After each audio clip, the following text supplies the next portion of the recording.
So I have a real treat for you today. I'm here with Dr. John Kallas of Wild Food Adventures, and we're going to be talking about what most of us pull out of our yard. We're going to be talking about the ones that you can actually eat and use as food substance. Yeah, we're going to be talking about edible weeds today.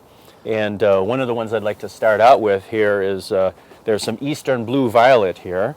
And this is a mild green. If you want to eat this, you just grab the young leaves of this. And typically I would take off the stems because they're a little bit fibrous, but you can leave on a little bit of stem if you want. And you can see here I'm actually developing a salad as we go. I'll just throw a few in here. Now this is a mild green. It's not bitter, it's not sour, it's not pungent in any way, so this will give us a good base for a salad. And you know, so many of us know that violets you can use, they've used them in cooking the flowers, but this is the leaf that you're using. Yeah, the leaves are perfectly good. And over here is, I believe, miner's lettuce.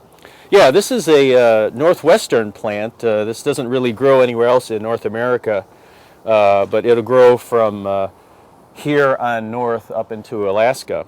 And it's a really delicious green. Grows in both the woods and in disturbed areas like gardens and farms, which is very unusual. Most plants will either grow in one place or the other.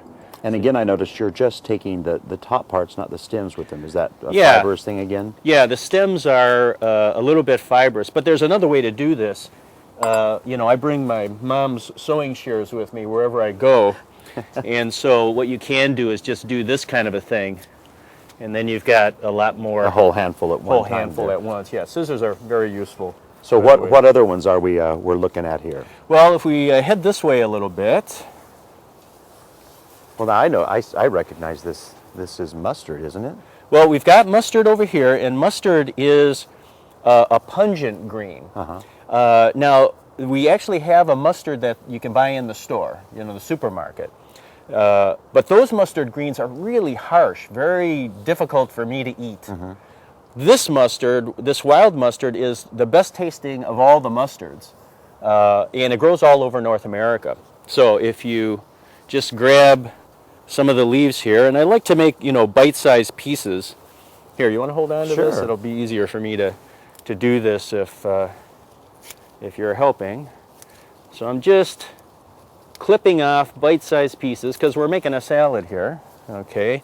And what you want to do is you want to make, you don't want to have a flavorful, like a pungent or a bitter green, be any more than a third of a salad, because then it'll overpower it. And right here is what's called sheep sorrel, and sheep sorrel is a sour green. So we have what I call foundational greens, which are like the violets that don't have a strong flavor. We've got the mustards, which have a pungent flavor, and if you could hold this again. And then we've got the sheep sorrel, which is sour, so it adds a whole nother character to the salad. And that is one that you would put less in because of the flavor of it. Yeah, although this is such a good tasting flavor, you could make a whole salad out of just the sheep sorrel. So what is this one here that we're looking at now? Well, this is called oxeye daisy. Now most people would recognize the older plant, which gets tall and has a beautiful daisy kind of a flower on it, but here are the young greens, and these are actually quite delicious. So we're going to add some of these in here. Now these are a foundational kind of green, what I call it, which, you know, has a nice flavor. It's actually sweet, no bitterness, no pungency. It's actually quite delicious. So we're going to throw some of this in to spice up the salad. And finally, what do we have that we're going to put in it? Finally, we have some dandelion leaves. Now what I'm going to do is I'm going to grab some leaves, and these are nice, healthy, fresh, rapidly growing leaves. They look like you could buy them in a supermarket. And we're actually not even going to use this much because we're only making one small salad. I'll probably just use a couple of leaves worth, and we'll chop these up and make small pieces out of it because you don't want too much bitter all in one forkful. Well, let's run up there inside and start making this salad because I'm ready to taste it. Okay. So what is this step you're doing now? Well, we're taking dandelions, which are a bitter green in the raw form at least, and we're chopping it into smaller pieces because we don't want it to overpower the salad. So I'm going to add this to the salad, sort of like a spice.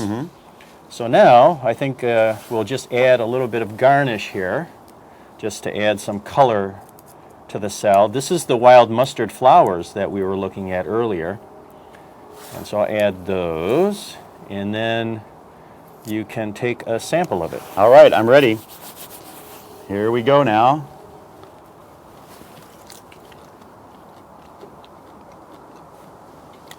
It tastes like greens.